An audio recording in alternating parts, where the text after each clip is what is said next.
Nonno, raccontami il fatto che facevano coi morti nelle Puglie e in Sicilia, vai. In Puglia, È un'abitudine che i cari del morto non lo vogliono piangere e chiamano a quelli che lo piangano.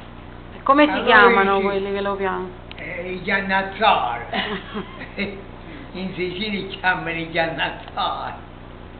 Ce lo stanno, hanno pure a loro briciolo lo stanno. Allora, nonno, spiega quanti prezzi ci stanno. E c'è la regola dei 5 o 6 prezzi.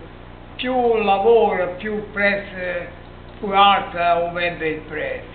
E quali erano le opzioni, quali sono? Che scelta c'avevi? Primo il pianto. solo il piano. Pianto con le parole. Secondo. Terzo, pianto, parole e strappati i capelli. Wow.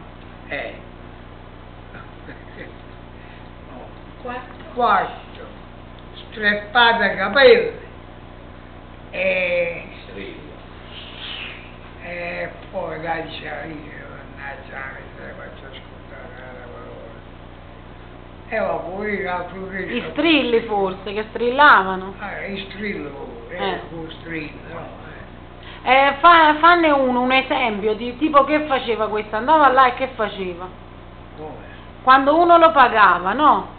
No, quello se ne andava alla famiglia, non stava davanti a morte. O solo il morto. C'era solo gli agnazzati, quelli che piangevano.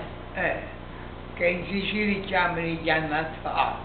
Tu ne parli di E come facevano sti chiagnazzari? Oh, ma come, non stavi bene qua? Perché sei morto? Ti vogliono tutto bene, non ti capisco proprio, pure io non ti capisco. E poi dicevano 4 puttanati, tutti. No, racconto fatto di Scarfaletti, Tanti anni fa, che c'erano a Napoli?